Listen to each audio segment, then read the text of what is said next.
I'm Sukai Eccleston. I'm the curator of Some of Us Are Brave, which is an exhibition that explores feminine form and function in the work of black women artists. The women presented here are a cross-generation group of women from Africa, the Caribbean, and of African Caribbean heritage.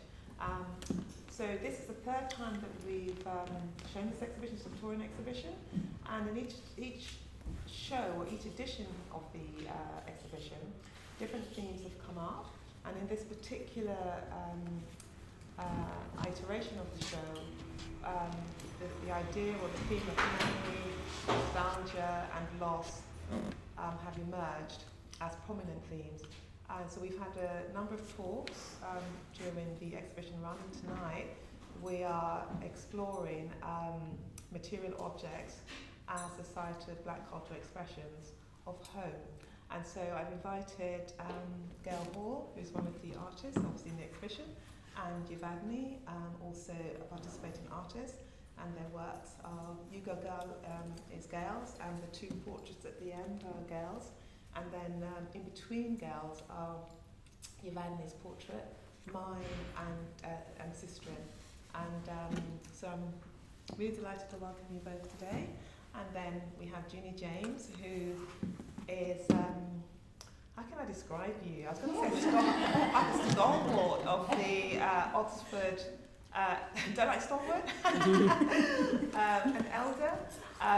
Definitely someone who has a very long standing tradition of community activism and doing cultural work in Oxford, and she has created the Caribbean Living Room, which can be seen at Cowley Road.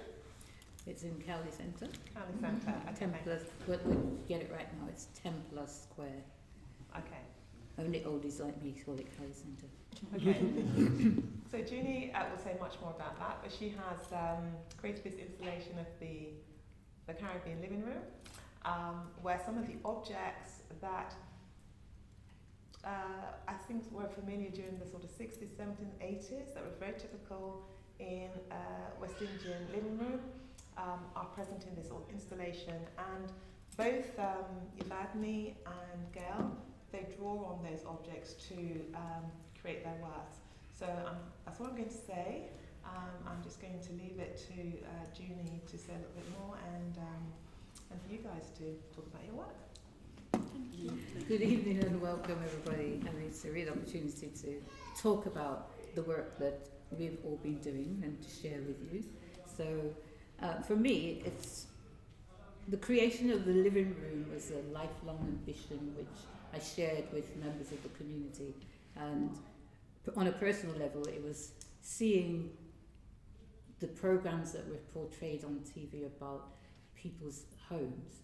How We Used to Live was one program I remember very, very well, and I used to remember watching it and thinking, but that's not how I lived. So if an opportunity came to recreate something, and it did in 2018 with the 70th anniversary of the Windrush landing in Tilbury Docks, then there was a unique opportunity to do so, and which we did. And it's evoked many things for me and other people who've been to see it. And there's the link between the two artists and that work, because they've used their experiences to produce the works of art that we see here today. So we're going to have a discussion, we're going to have a chat, because we're not going to have, I'm not interviewing them, they're just going to open up and say what they have to say, and I'm going to say what I want to say. And later on we'll give you an opportunity to say, contribute to the discussion, the conversation rather than discussion. So celebrating our heritage in England seems to me a fundamental part of our life experience in the UK. Having a discussion earlier with somebody else is that museums, libraries and galleries and places do not reflect us as a people. So how do we break down those barriers that have built up over the decades of our presence here, but our invisibility in those institutions? So we've done it differently, but with much of the same things involved in that process. So I want to ask the artists about how they incorporate their life experience into their artwork, for instance. So So it's over to you to tell me and everybody else how that happens. You can both answer or interrupt each other. So I think for me, my grandparents moved to London from Jamaica in the 60s. My mum was born in Peckham. I was born in Dulwich. And just growing up, people saying, well, where are you from? You know, and you'd say, I'm from London, and people would say, no, where are you really from? So then you would say Jamaica. But when I finally went to Jamaica, people called me foreigner. So it's like, well, where is home? It's somewhere in between. And needing a real, you know, you can't feel like you're floating. You need something to ground you. For me, that grounding was the Black British Caribbean experience that I grew up with as a child was my home. And it was a bit of a mixture of Jamaica and working class and the UK. And my grandmother passed away from dementia at the end of last year, and spending time with her like on a weekly basis, caring for her, and being back in her living room that I remembered as a child. I wanted to capture that because, you know, I'm now a mother. My children, they say, oh, we're Jamaican, but I'm like, you're not really. But I need them to know where they're from and not lose that. That, you know, they're not growing up in a house where we're speaking patois. They're eating risotto, and sometimes they may, if I can be bothered, I might make a Jamaican dish. But it's really important for me that we don't lose it as the generations go.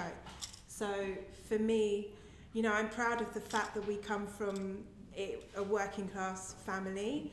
My granny couldn't eat porridge because that's all that she could eat when she was throwing a partner to save to buy her house with my granddad. They're really proud of their home. It may be tacky to some people, the glass fish, the doilies and all of those things, but she was proud of her home, and I'm proud of, you know, what she pulled together to create her home. So that's what it was for me.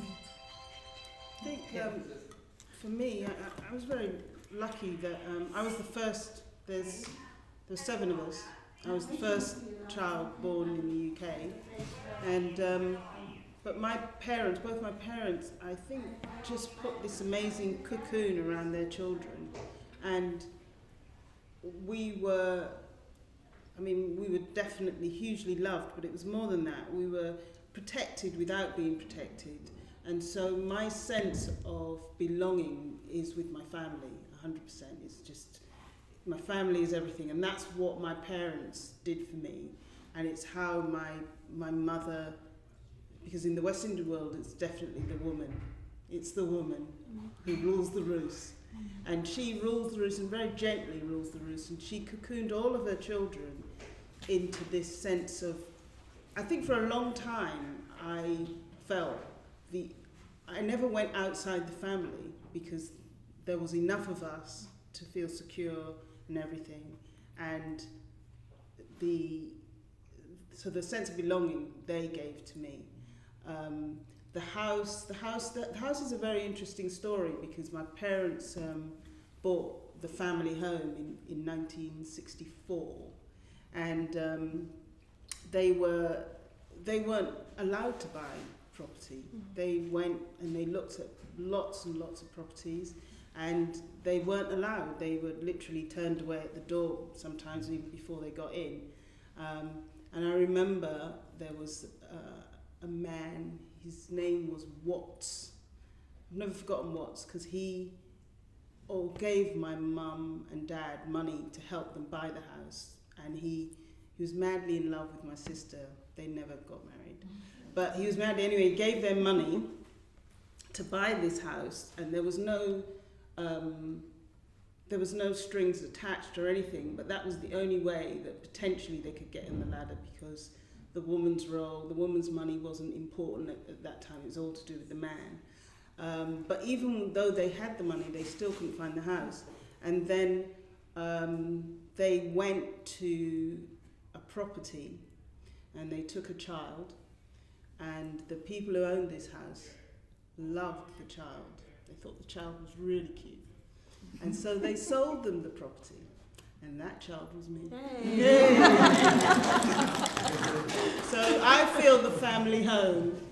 I had a great, I keep telling my sisters that they would not have a family home if they wasn't for this cute child and thing. But it was definitely my parents who cocooned the whole family and brought us up in that way. Not a similar experience to ours, but yeah, 7 children in the house. 7 children. Yeah, one of 7, but not the eldest, so I can't lay claim to anything. No, I was not the oldest, I was a middle child. Oh, you're a middle child. You're Yeah. the cutest. I was definitely, I've always been the cutest. How could you? Yeah, I was the middle child. So, can you tell us now, I mean, Sakai has actually mentioned a little bit, but can you tell us, the audience and myself, a bit more about your art techniques, practices and methods that you use to deliver all the beautiful things that you produce? And what motivated you to do them, actually? Should I start? Yeah, you start. Yeah. I've always liked art, even at school, and I did art, but when I was at school, to take the road of being an artist was a bit radical, and not radical, but your parents, I don't know if you're going to make any money, better learn to type. That was, my parents were very good. They would have supported me if I'd gone that route, but they were very much, are you sure? I don't think so, Gail, but I've always liked art, and so I've always done art in whatever I've done, and I started off doing a lot of photography as a sideline and as a job, so I did a lot of photography and things and learnt that way. So I'm also, after school, just self-taught. But what started off this present trend was lockdown, basically. I have a day job that doesn't allow me to work from home, and also doesn't allow, I couldn't work at all, so I went from being busy at work to absolutely nothing. So I had to create something that was going to be a job, so to speak, to make sure that I got up in the morning and did something. And so I think what's interesting is I reverted back to something that I've always loved. So it was lockdown, and it was also my mum's passing. Those two things didn't happen at the same time, but I was still grieving quite heavily at the beginning of lockdown, and I wanted to do something that was paying her a tribute, really. And so I started working on the Yugo piece, and that it definitely didn't start off like that, but it didn't end. That wasn't the initial thought. This piece took me probably a year and a half to create, to get to that point, and I worked sort of digitally, and then I print it onto metal and laser cut it. So it started off on paper and progressed as time went on. Well, I think we're really similar, actually. I love this. Always been arty. My mum would say that she'd be trying to find me for nursery and she couldn't find me. I'd be hiding somewhere in the house, drawing. It's always been my thing, and people still, they'll still go up to my mum and say, how's Evadne? Is she still drawing? But I wanted to get into fashion. I did a fashion degree at Central St Martin's, and it completely crushed my soul, to be honest. Being in an institution like that, there were daily microaggressions. I think it was one thing, maybe if I had been a black male, it might have been different, but they just didn't know what to do with me and what box to put me in. And so by the time I left, I just thought, I'm not a creative person. Interestingly enough, my final collection was inspired by my granny's living room. And I used a lot of, I was referencing, so my granny was a seamstress, and she would have loved to have been a fashion designer, but she was a seamstress and a hospital cleaner. And I used lots of old sewing patterns. I spent a lot of time talking to her about music, family albums, the way you'd have black and white photographs and then it would be coloured in. So that's always been really important to me. And I went, so I didn't really paint again after that. And then it was lockdown.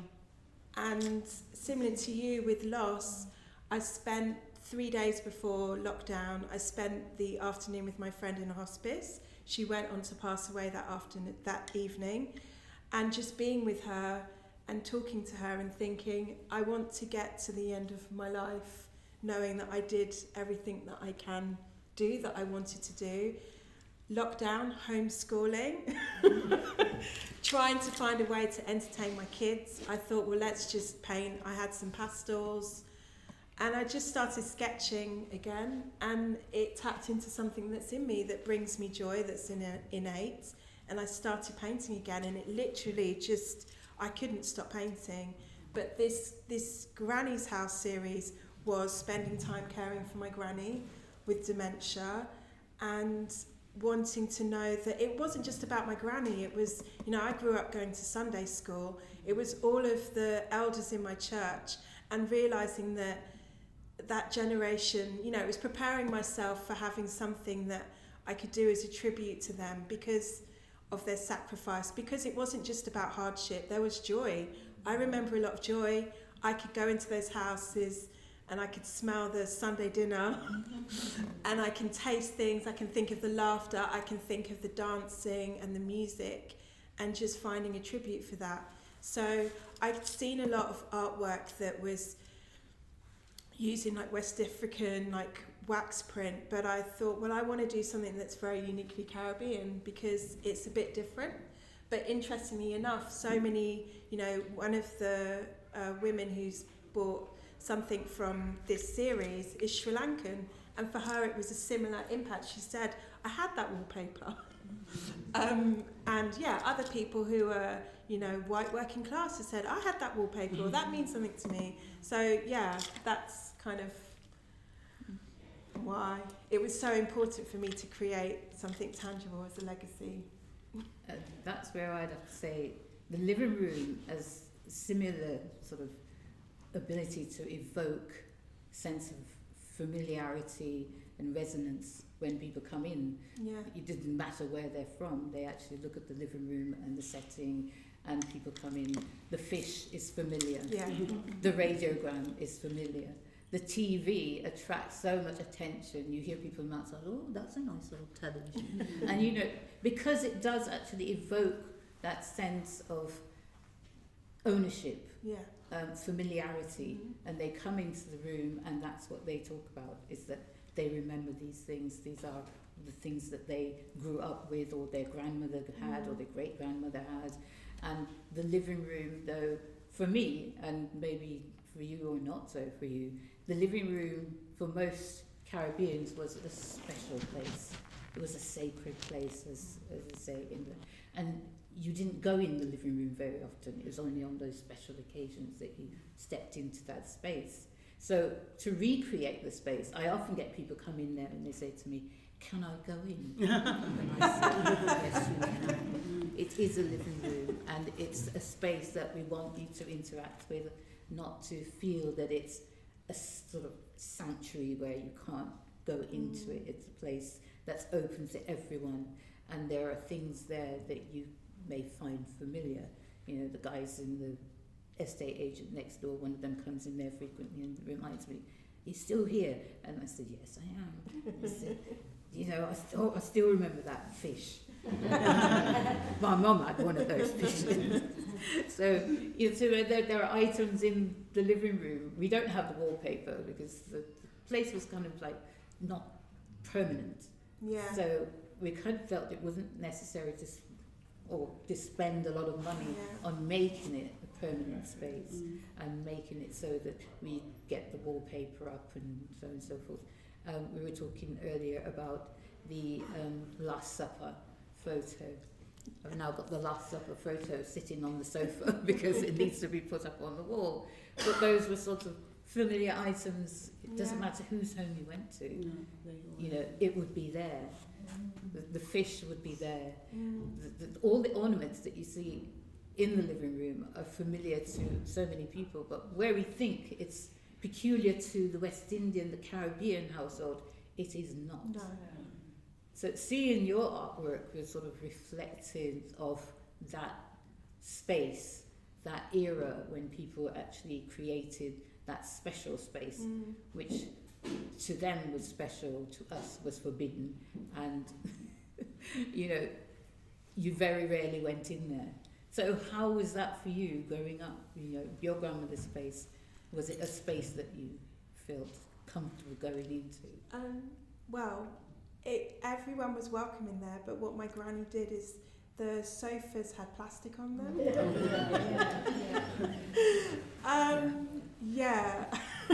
So it wasn't very comfortable. So you'd have plastic, and then you'd have the pleated round cushions, lots of cushions. Yes. You couldn't go into I couldn't open the cabinet door, which was full of stuff that she'd been given on her wedding, for the wedding present, but never used, ever. But I love looking at the old photos, and I was saying, and the scrolls from various holidays, they're like black velvet scrolls with the blue-black woman. Oh gosh, and also, the Lord's Supper was one way, if you moved one way, it would move, so you could step each way and he would move, and they'd all sort of look at you. No. I think my mum was a bit different because she didn't like that stuff. Dare I say it? I mean, she did have the cabinet full of glasses. There were obviously traits of that, but overall, we didn't have a lot of that stuff. She didn't like it. So it was very interesting because when I went to other West Indian houses, which were always packed with that, and our house wasn't. But there was the room that no one could go into. Yes, definitely the room that no child could ever enter. Yeah, so similarly, my home was bereft of all these. The ornaments were there. The glasses were there, but they just, compared to other West Indian, they weren't there in that, intensity. I went to one just recently, and you couldn't really walk with the amount of stuff that was in there, and we never had that in our house. You'd also always have lots of plants. Yeah, Mum was very good at plants. She liked plants, and she was a seamstress like that. But I think a lot of women of that generation were. That's how they made their clothes. And that's how, Mum would be on the sewing machine in the morning and dressing for a party in the night in that outfit. Or she'd see a dress on the TV, and she'd be when we were actually looking through my mother's items after she passed, we found lots of books with drawings of clothes that she had seen either on the TV or seen somebody just walk in, and she liked it, and literally that would probably be a dress in the evening. And she would be partying. I think that was an important thing for me as well. My granny, I was speaking earlier to Sakai, like thinking of ancestry and DNA. My family are very creative, very artistic, but as much as my granny would have loved to, in theory, be a fashion designer, there was no way that was going to happen for her. And so for me, doing this art is allowing that creativity to come out that my ancestors weren't able to do, because they just had to survive and pay the bills and feed, and she still had a very happy life, but I now have that kind of freedom to create. Because I remember even with dementia, I was like, oh, Granny, would you like to do some sewing? And she's like, oh no, I'm too much work, I'm tired now.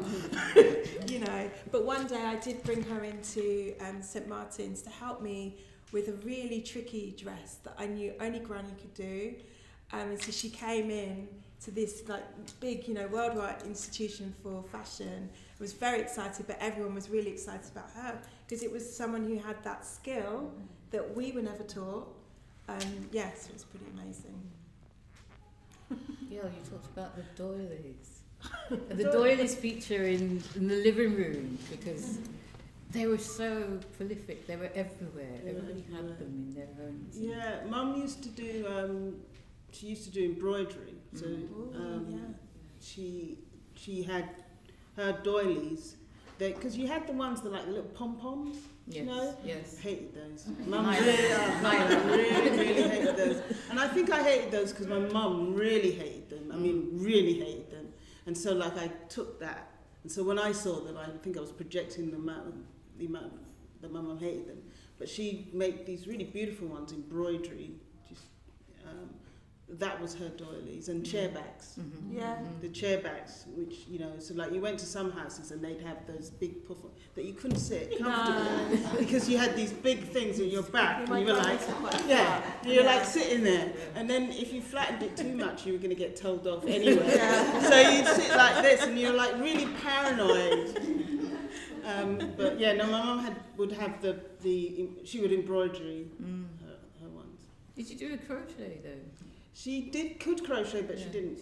She wasn't really into it. She was into sewing and embroidery. Yeah. Yeah. This is and the crocheted cakes. ones. Yeah, and cakes. Making. Oh, yeah. Oh, don't say anything. Yeah, the crocheted ones because it's just the elaborate designs. It's amazing the some time of the designs taken to make them and starch them and get them to stand. And well, that's it, because with Granny I took a couple. So one was red and white. It's really and it's frilly. Yeah. But she also had the starched ones. But I would love to, I have been thinking with my art, obviously I've been doing the wallpaper, but I would love to incorporate some of the other things in that same way and give it that grace. If there's a way of making a starched one doily graceful, I'm going to try and do it. If you can spend about 6 hours ironing it, you can do. There's a technique somebody taught me about making it stiff, but I can't remember, so I'll have to try and remember who it was and stiffen it and then sell it as a technique for recreating that again. But yeah, I mean, those are things that in the living room it's quintessential. You can't have the living room without the doilies and all the other objects that go with it. So familiarity is certainly what I see in the work that you do, and the living room as we've created as a working space, a space that people can actually enter and see things in situ as they would have been in the 50s, 60s and 70s. So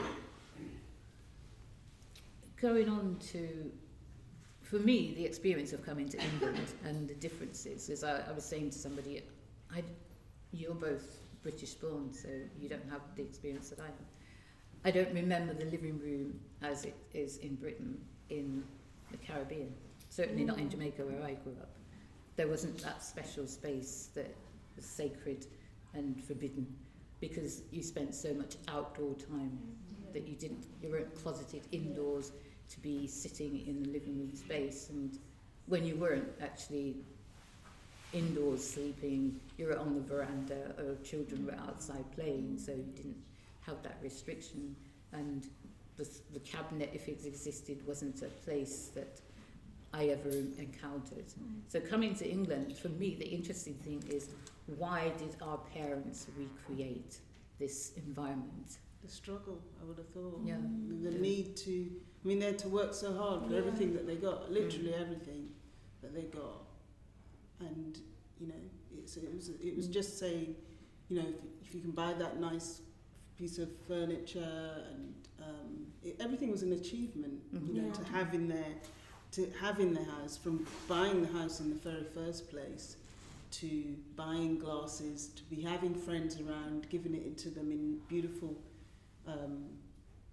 cutlery and glasses. It was saying that we're making it, we're achieving it, and then if you had your kids just come around and destroy it, you used to get really told off if you just tapped a furniture. So, you know, you never. No, I always find it funny that if you were playing and you hit a bit of furniture, it was never, "Are you okay, girl?" It was, "Oh, mind the furniture," you know. And so that it was the struggle. I think that's why it became really important that, you know, and when people came, that they could see that they were lifting themselves up. Mm.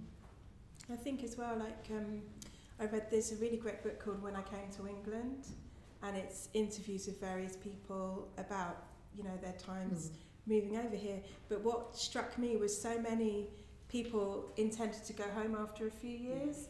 They didn't think that they would, you know, raise families here and stay. So if you're gonna, you know, after all of the struggle, it is about, okay, well, I'm here now, this is my safe space, I've made it to send home, take your nice photographs, you know, and just say, I've made it. I've made it. I'm not going home, but I'm out of this one room, this shared bed, this is my house, I've moved from a room to a house. Here I am, and these are the things that I own, and I'm proud. Well, you've obviously taken from that experience and translated it into your artwork. So basically what inspired that movement from there? Because you talked about your training, and then as a fashion designer you had difficulties, and I would say that equates to the similar difficulties in purchasing a home when you came to big scale. You moved from fashion to doing something else because of the difficulties of getting into that field. So how was that for you? What experience, what feelings did that evoke when you had to go through that, having trained as a fashion designer, then to go and do something different? Yeah, it was kind of disappointing, because it is this kind of innate feeling of this is my talent, and suddenly thinking, well, who am I? And that sense of identity. I suppose, as I said in the beginning, I'm not one thing, I'm not the other, who am I? But I am a fashion stylist. It took me a few years I was sitting in a boardroom meeting thinking, why am I here? And a conversation with my husband to do what I'm doing now. So it was hard, but I felt like I owed it to everything that I've come from in order to live and express the creativity that's in me. And it's paid off. So I definitely keep my blinkers on. In the industry I'm in now as a fashion stylist, there are oftentimes, probably 90% of the time, I'm the only black person in the crew. And yeah, it's very important for me to occupy that space, not only for the crew, for the clients, for the models that I work with, for them to walk in and see that, you know, that the person who is styling them is black, is a big deal, and a black woman. Because I have to differentiate this, you know, and especially in this exhibition, there's a difference between being a black man and a black woman. And so me being a black woman in the fashion industry is a big deal. Interesting, because I would have thought the black woman would be the one that is more received in the Well, fashion no, because I world. think people walk in and think I maybe work for the studio, Well, or I'm catering, or the definitely cleaner. not. Yeah, you're not well received. I turned up at a job the other day and they said, "Are you bar staff?" You know, but the thing is, it's not that there's anything wrong with being bar staff, but it is the fact that they presume, Yeah. you know, that you're bar staff, and that is the first thing that came out of yourself. They didn't sort of say, "Are you in engineering?" or you know, they just presume. Yeah. And it does, and I mean, and that is a huge problem across the board for black people. The assumption is there, as opposed to anywhere. And I think, you know, going back to my parents, they never, ever gave me the assumption that there was good enough. I mean, it was whatever you wanted to be. And that's the biggest problem or one of the biggest problems, with the school system and so on, that there is no assumption that you can be anything but down there. And that's one of the big things I see.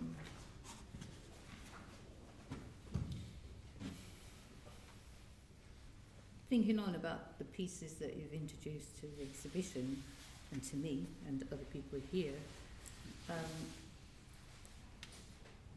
was thinking, how do you frame that in the context of in your experiences? Well, both of my two sort of separate things. There's You Go Girl, which came for the You Go Girl.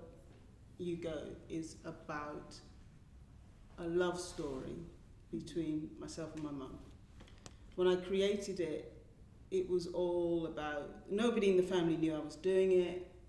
I just wanted to do something that said how much I loved her and how important she was, and how I was going to adjust from being Gail Hall, her daughter, who could go see her at any time, to Gail Hall, her daughter, to, and that's what it was all about. It was all about creating this tribute to this woman who's very important to me. The portraits are also based on people's, what I realised is that memories are so powerful, especially after somebody has passed. I mean, I think when people pass, you think about them a lot more than when they're down the road. And you think about them, and you notice that I think possibly this is when you become more like your mum, so to speak, because you suddenly start doing things that mum used to do, or because it reminds you of that person. So I started doing the portraits by looking at the old black and white photographs, and like the end photograph is I call that before, because that's a portrait of my mum and dad before children. And I don't know about you, but my parents always used to tell me about the parties that they used to go to, and the ravings, and all that, their life before the children. And you kind of dismissed it, because you didn't really believe it. How did they have this life before us? And you never... And then when I did that portrait, my mum is 19 and my dad is 21. It's actually, to be truthful, before they even met. But when I did it and I received it and I showed my sister, we all went, gosh, they're a good couple. They're a good-looking couple. And you could actually visualise them in that world before you came along. So I started doing portraits for people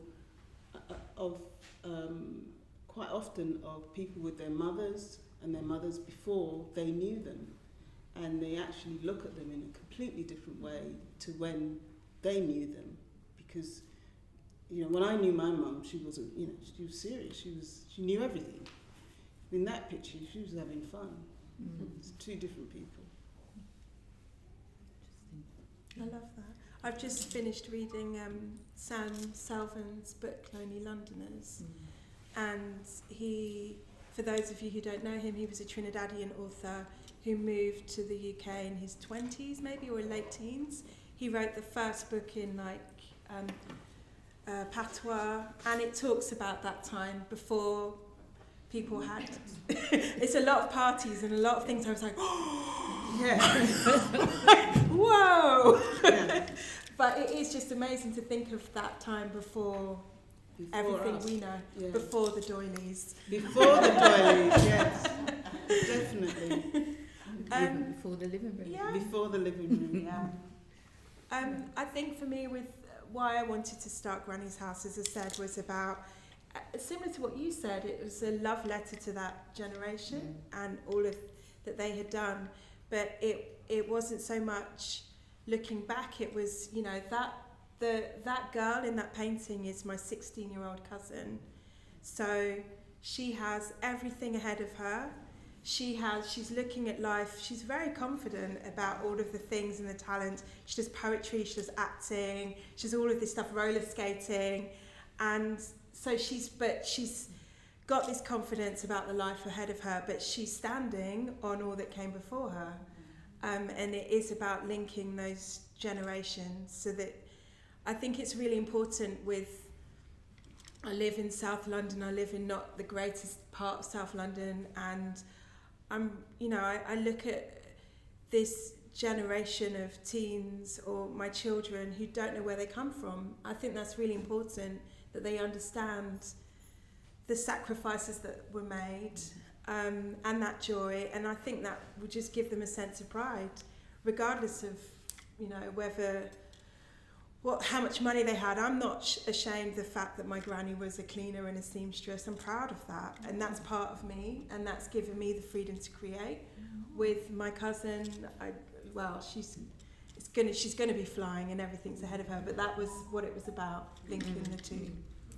So you see some sense of hope in I think what you've so. achieved, for other people looking at it, I presume that sort of will evoke that in them when they see those images and see the strength of which you've moved from one to the other, and for a young 16-year-old to know that she's got a positive future ahead of her at this time.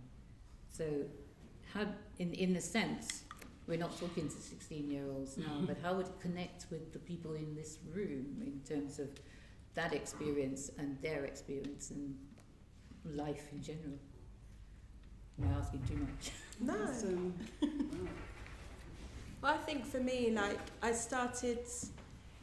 I turned 40 last year, and lots of people would say, oh, is that too old to do whatever? Like, I had people saying, well, you can't start doing art, and I thought that's rubbish. I think that confidence that she has, everyone can have, no matter what age you are.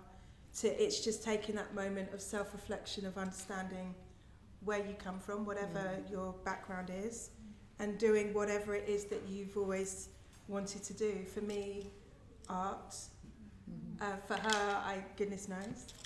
The next Spike Lee, I think. She likes doing movies and film. But, I'm sure there's something maybe, whatever it is, whether it's learning to play the piano or singing or writing or whatever, that confidence should really be in all of us. It's not, you can't look back and go, I wish I did that then. You can still do it now, I think. Anything you want to add? No, I think that's, you just get up and do it, basically, whatever it is. Yeah. Overcoming challenges, I call it. Really, for me, in creating the living room, that's kind of what I was going to do. I was going to break the barriers, because these things are usually done in these institutions which are myopic, I tend to call them. They're short-sighted, they don't see outside of the box. What they see is what we've done, and this is how we've done it, and this is what we intend to achieve out of it. And they don't talk to the people who hopefully they would want to engage in that process. So, it is breaking those barriers. It is taking things a stage where people don't expect, and a lot of people would not expect that coming from a black woman who, I don't have an arts degree, and I claim I don't have any artistic traits whatsoever. So putting the room together is just like, I'm just setting up a room. I'm not setting it up with an intention to create a piece of artwork or an art installation. I am just doing what I think I would do if I moved into a house. This would be my room, and I'm recreating that room in 1950s style, because I might be retro at the moment. So that's what I'm doing. So, I kind of see that link with what you do as artists, and my passion to do what I do as a community member, not really thinking about the sort of impact it will have on people, except that I wanted to reach the people in the community that would not come to an art exhibition, for instance. They will not go to the museums in Oxford unless there's something specific that draws them in. Working with the community, if the institution goes out to the community and bring the community in, you find they'll engage more with whatever is going on in that institution. But as long as they keep a sort of a separate objective, we do what we've done, institutions are institutions, museums are museums, and we continue doing what we've done, and those people who come in tend to be the same people, you know, and we're not changing. So for me, the issue is now of diversification. We need to diversify, we need to open up spaces, look to who are out there with skills and ability. Don't expect them to come to you knocking on your door. Go out there and find them, because they are there, you know.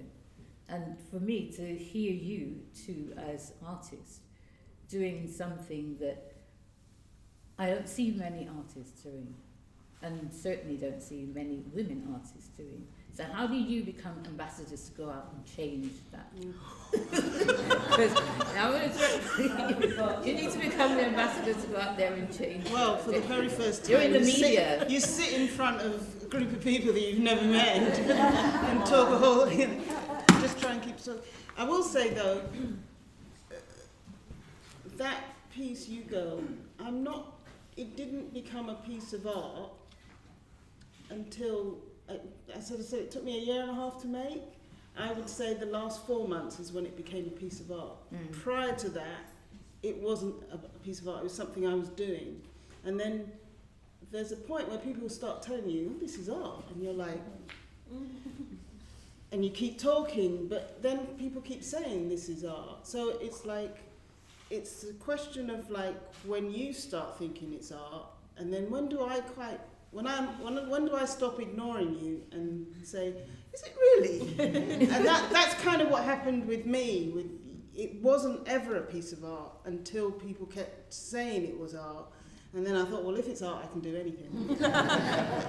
And that's, I would say, the last 6 months, that's when it really changed from, at first it was, I was going to just do it in plain perspex and things like that. So it was, people kept telling me it was art, and then there was a moment, I'm not exactly sure when it was, that I actually believed somebody that it was art.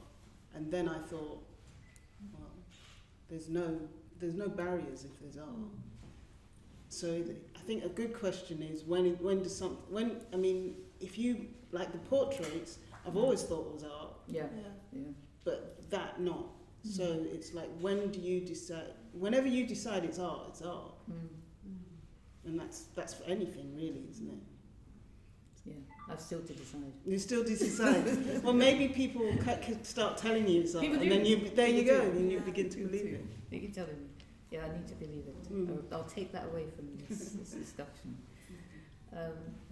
So anything else that you'd like to offer to people that are here tonight in terms of motivational words that will help them to overcome some of the barriers that they face, or I wouldn't be so presumptuous. Be presumptuous. Gosh, I About can't you. think No. of anything. I think, Go.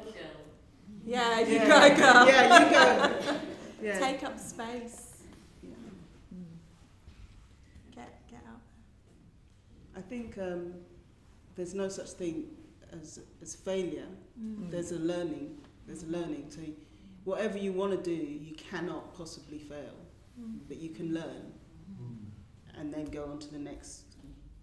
If you failed twice, maybe, but no, 3 times, but no, just keep going. I think there's no such thing as failure, because you'll learn from whatever that is, and you'll progress. So that's probably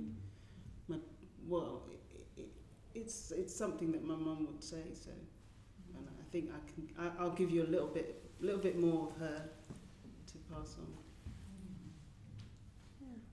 I think maybe just that there's power in your story,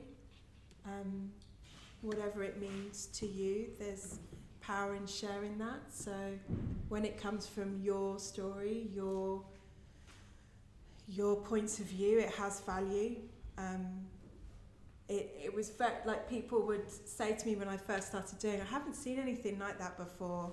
But once I shared the story, you know, like obviously people would look at the wallpaper who knew and it meant something to them, but just sharing that story had resonance, and no one can kind of take away from your truth, really. That would be it for me. I think we're coming towards the end. Do you want to open up for questions? Thank you both. That was really wonderful. It's interesting what you said about your family member being seamstress and the cleaner. Yeah. My mum did both those things. Really? But she was also an Avon lady. Yes, Avon. You know, so little things that people do. But through the Avon, she used to go from house to house. But when I grew up, I realised my mum was a bit of a social worker, really. She would go to these families, solve their problems, and talk to the gentlemen of the house. Yeah. That they must do this and talk to the children of the house. And those same young people would tell me stories of when my mum used to come round the house. Now we're a lot older. So she was a bit of a social worker on the quiet. That's lovely. Yeah. Yeah. So it's interesting. Very industrious. Yeah. And she was very arty with the seamstress, and she made doilies, and she did the crocheting, and her cushions, I knew her cushions in all the cars and everything like that. Yeah, yeah. That's my mum's. Really? I found like really interesting that both your stories about returning to your art was informed by, I guess, the lockdown, and despite that awful crisis, how that kind of gave us space to return to ourselves in different ways. And so I was just curious, as somebody who's grappling with this as the world returns to normal / abnormal, how you're finding space to maintain, I guess, that space and time for art. You found it, in relation to your kids. And I think it's just something very practical that, when we look back on the lockdown period, maybe that's the only thing we might miss, but I think it's so important to find ways to hold on to for the purpose of, I guess, creation and whatever else there might be. And I think broader than that, maybe even collective healing. Good evening. Diane. Thank you so much. My name is Diane Elizabeth. Thank you so much for your sharing today. Mama Junie, thank you. Sister Sukai, thank you. I'd like to build on the healing theme that for me is emerging, and in my experience, it's not spoken about enough. There's a lot of grief that we witness. I want to bear witness to the healing that I feel when I'm in this space. To know that we have a curator like Sister Sukai who is creating space. You said, Sister, take up space. And I think for me it links to all of these interwoven questions about identity, where we're living. There's a social justice agenda here. And for me there's a healing justice opportunity for us to see in works like this, created in spaces like this. When Sister Sukai said some of us are brave, just that statement alone, what does it evoke for all of us? So for me, it's more of a reflection. It's not a question necessarily. But I feel that as an artist myself, multidisciplinary, who very intentionally addresses this intersection between identity, belonging, social justice, racial justice particularly, cultural justice, all of what I see here, everything that you've shared today. You speak about identity and your answer was meandering because identity is fluid. What else could it be?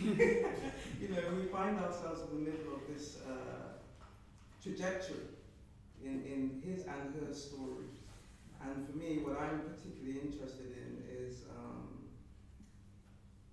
when I look at my children as you speak, you say, we're first generation. I'm also first generation. I have a different trajectory. I grew up in different places, but I was born here.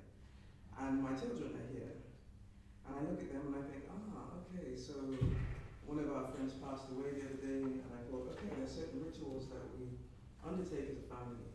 When I called them, they're like, oh, Mom, what's that? They're not interested. Yes. So we understand that a lot of the rituals that we participate in are for healing as well, And for me, I would just like to evoke this consideration that I think it's really important that we always create the space to recognize the trauma and the grief that we carry through the works that we do, through these kinds of conversations, through these kinds of gatherings, but really to give thanks and really just offer my gratitude to Sister Sukai also and to Fusion, to create this kind of space for us to be able to do this. So I always feel these kinds of gatherings should also be accompanied by some kind of, therapeutic offering, because they evoke a lot. So when we leave here tonight, we're going to be turned up. I'm already turned up just and just hearing everything that's been spoken about. Something as innate, perhaps, as a doily, and all that carries. So really, thank you. Thank you. I think all of our work was a healing process for me as an individual. 100%. So the fact that I feel I'm in a place now where I want to do it more, and like the commissions that I've had. The way I describe it, I don't know if anybody here cooks, but you invite some people around for a meal and you spend hours in the kitchen and you really want this food to be fantastic because you invited these really nice people, and you give them this meal that you spent hours on, and you can see them enjoying every second of it. And you're not even eating because you're exhausted. You're absolutely exhausted about being in the kitchen, but you're watching their faces as they're enjoying your food that you've cooked for them. And when I do a piece and I give it to somebody and I get their reaction, I can't tell you how amazing that makes me feel, that I can give somebody a memory. That's what I'm trying to do. I can give them a memory that's a part of their history, and it's there for them to look at whenever they want. And that's why I'm at that stage now where I no longer think I'm creating. I don't need someone to tell me I'm creating art anymore. That's what I want to do.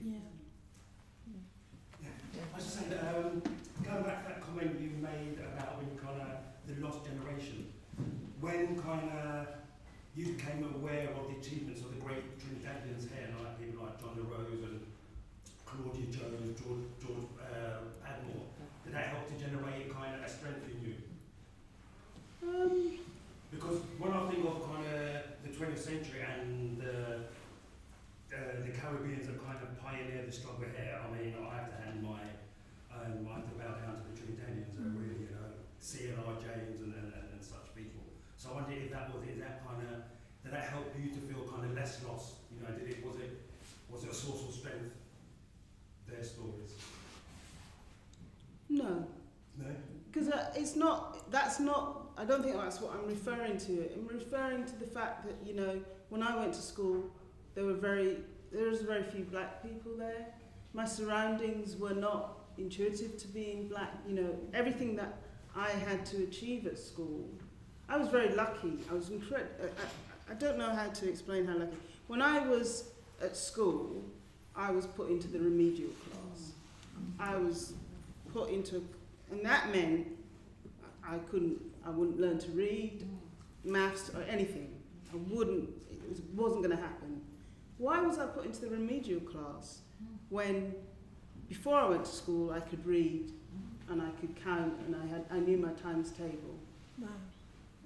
Went to school, I'm put into the remedial class. Fortunately for me, they didn't know my mum. So both of my parents went to the school, and I remember this. I didn't know the power of it, but I remember it. At the time, I didn't know the power of it. I don't think my dad spoke at all. And I think my mum, I don't remember mum ever raising her voice, but I always remember that I used to love to watch my mum argue. Because she could just argue with anybody and keep quite calm. I always hated it if I got in trouble, but watching her argue was amazing. And by the afternoon, I was back in normal school. That's the lost generation, because we just had to fight for everything. And I also remember that for quite a long period of time, all of my friends were white, because those are the people that I went to school with. So I'm sort of at home in a very strong West Indian family because they've just come, or not just come, but they're from the West Indies. But all my friends are white. So I'm in England, I'm in the British world there. So I'm in the British world at school, but I'm not really allowed in the British world, so they're going to put me in the remedial class. And then I go home and I'm in the West Indian world. And that's what I mean about the lost generation, because that generation, you had to really find out where you fitted and how you would achieve, how you would progress. So it wasn't aspiring to the CLR James because, one, they weren't projected that much on us. It wasn't until we were, you know, I didn't know about CLR James at that time. I didn't know about him until I was much older. So that they had no effect on me at all. I was very lucky that my parents were capable of going to a school and getting me out of the remedial class, and I could go on and get high qualifications and get jobs. But it's going back to that fact. The expectations of black children is zero, and the expectations of black boys is really zero, and black women is just a little bit higher, and that's the issue, and it hasn't actually changed a huge amount since when I went to school to now, and this is the problem, or this is a problem. That's all right. No. Any other questions? Yeah. How do you think themes will change as there is the move from people who directly moved and first generation born people to second and third generation people who've only had more distant contact with people who moved directly? Because the living room and the wallpaper and the doilies you talked about are very much the lived experience of having moved. But then you talk about your children having a very strong sense of heritage and identity, and the weird in between of being seen as a foreigner in both countries. Do you think the themes of art will change to be more to do with the heritage and identity of people, and less to do with the unique experiences of moving? Yeah, I mean, I'm second generation. Second generation. So my memories and my childhood memories, they're already a bit hazy. And so for my kids, they're in a very unique position, which is why for me it was so important that they had something. But for my grandchildren, this may not have that much relevance. What Black British will mean then is going to be something very different to what I grew up in, and I'm sure for you, you even had Black Caribbean, Black African communities were quite separated when I was growing up. But as a teenager, I went to school with, my best friend is Ghanaian, and so there's a real merging and mixing of what being Black British is. So I think it will evolve, but that's why for me it was very important to do my Granny's House series, to capture that moment specifically for the children that don't know. I think it's also up to us, isn't it, to tell them? Yeah. You've got to tell them. And I think people are more interested now as well. They're getting more and more interested about their history. And that is part of the system of putting Black history onto school curriculums and all that kind of stuff. And people are just going to be generally interested. And you'll be interested about our history, and that's it.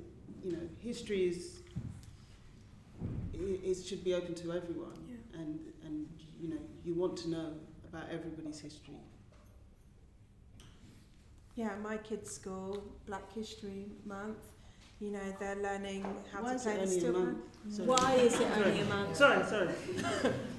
Anyway, but I have to say, I'm really impressed. My daughter, my youngest is 6, and the stuff she's learning and the stuff she comes home with was stuff that only my mum would say to me, because there's no way I would have learnt that in school. You know, I was pretty clued up going to like anti-apartheid marches with my mum, knowing about people like Darker Town, and going to still, you know, as part of a still band, and just kind of knew where I was coming. But she had to tell me, and I had to unlearn what my school were telling me. But my kids are learning a much more diverse curriculum, not just about Black history, but other cultures, and just flipping the understanding of, even when they learnt about Christopher Columbus, I'm glad I didn't have to have a conversation about who he really was, because their, you know, white teacher from, you know, Middle England had taught them who Christopher Columbus was in a much more balanced way. You know, he didn't discover, and they're learning it in a new way. So I think, yeah, that history should be open to everyone. It's got to be open to. That you can go to school and learn Caribbean folk stories, and even if it is just for one day in October. But it's a good thing. I'd like to chip in here by saying that I think, in terms of the history, the medium that is used now by young people to convey their history is not the same mediums as you guys were using, or I would use, like recreating the room. It's the rap, it's whatever musical means they do to express. And that's how I think the history will evolve. It will go through that transition from physical to verbal or audio, and no longer sitting in the room. And there's obviously going to be the virtual, because we have to bear in mind this technology is taking over a lot of things. You may not sit in a room like this to admire art. You will go online and go to some sort of virtual museum, which in a sense will open that up to a wider audience of people. And you can sit in your armchair, not that we should be encouraging that, you know, just to listen to something, to learn about something. And yes, so for years we've not really taken responsibility as a people, I feel, for educating our children about their history. And so they are now, with the interest that's awoken in the last 2-3 years, is that we're seeing more and more young people expressing themselves in terms of where they stand in society, what their position is, and the music is where they're telling it. So I feel that it's being done, and it will continue to be done until such times it's not necessary. So I don't think we can say we've reached a sort of a cut-off point, and we're not going to see any further progression and development in the whole story. I think it was interesting as well when Steve McQueen did his series, and he did Lovers Rock. So this was a really interesting time with me and Mum, because I watched it and I was like, cool, oh wow, Mum, isn't this amazing? My mum was livid, and all of her friends. And she was like, this isn't how it's done. So it then had lots of conversations with my mum about that time in the late 70s, early 80s, and the Lovers Rock scene. And then it made me think, I was a garage girl. I went to garage clubs every single day of the week. And I've seen that there are like small documentaries on Vice and different things about that time. And I thought, well, if I'm going to pass down that moment in history, which feels like yesterday, and we need to capture these things because they're part of our story. And that was a music scene, but has now become very evocative, and people are using it for fashion inspiration and music. You know, it's back in the charts. So yeah, I think it's about capturing these times so that when it becomes a time that the next Steve McQueen does a thing about garage, I don't need to have an argument with my kids that wasn't how it was, because we've captured it properly. Because my mum and her friends and many people were really angry about Lovers Rock. And I said, well, you need to tell us. Yeah, definitely now I think it would be much harder to lie about stuff, especially as everyone's got a phone. Yeah. Everyone can document what they do. Well, I don't know about that. I mean, Boris lies a lot, and he's very, you know. Yeah. Well, politics is very hard to Yeah. sanction anyway. Everyone's got each other's back in a sense. Sorry. Yeah, I think my comment is more an observation. I'm an academic and I work on African history and politics. And one of the things I teach about is looking at local people's relationship with nature and how they inform how they work with, the environment, agricultural practices, art, and so on. And what's interesting is looking at the creativity that is involved in the everyday lived experiences and lives of African women. This lady from South Africa, one of the things we look at is Zulu art and the decoration of the houses and pottery and so on, and how that was very important in terms of, people wouldn't see it as art, it was part of everyday life, how you make the pottery you make, how you decorate your houses, and so on. And reflecting, people's spiritual connections with nature. And as an academic, I think forward and I think about Caribbean women, or women who were enslaved, and how they would have attempted to maintain those sort of creativity and expressions. And I think the doilies and all those other things that you've mentioned is the way it came out. They weren't able to create art in their workplace or on their everyday life in terms of their working environment, because they, as you say, they had to labor in order to make a living. And also they weren't seen, being an artist was something that was outside of everyday experience, and suddenly they're in this situation where they had to continue to express their creativity, and that front room was virtually a space where they could do that.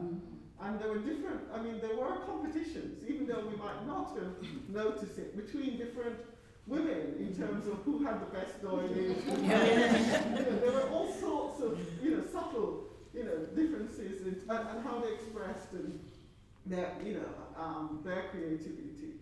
And so what I see here actually with the two of you, here's an attempt where black women can celebrate the coming together of this. We've come through all these different stages. We've gone through, you talk about, Paul Gilroy talks about the Black Atlantic, and in some sense, you're sort of a representation of that cultural expression. Here we are, where you're able to merge these two and be proud of it and be, and to do something wonderful. So that's all I want to say. It seems to me as if it's a journey that we've been on, and we're coming out the other side and being much more confident about ourselves. It's now time to celebrate.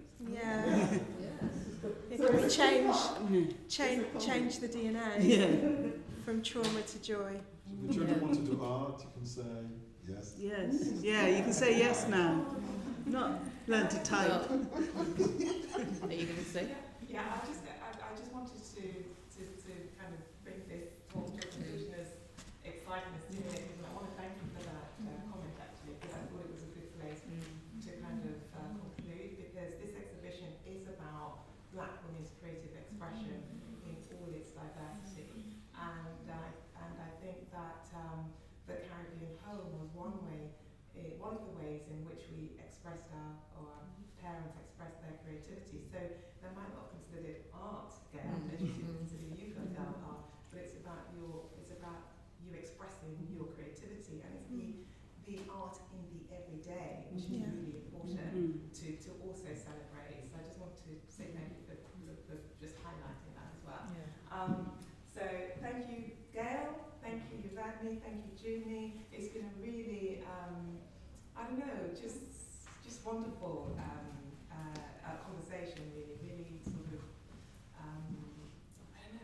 sort of soulful and uplifting. So thank you for sharing so much of yourselves and your kind of personal experience with us tonight. I just want to also say thank you all for coming tonight, and please do take a look around the exhibition. All the artworks are available to purchase. Very important, because of course people who need to be supported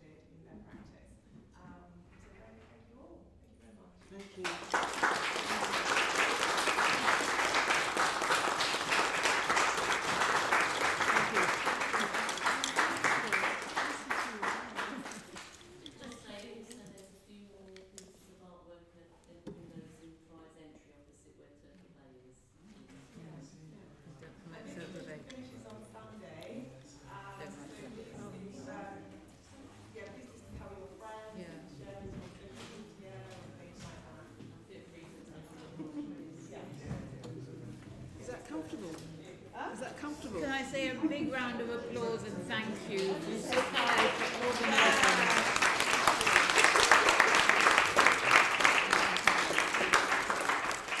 I mustn't forget Fusion Arts, who's enabled the space, to make the space happen. And like the Caribbean living room, Fusion's been behind it too, so very supportive. I just put my notes there. Yeah. And one day we're going to have a discussion about your religious group.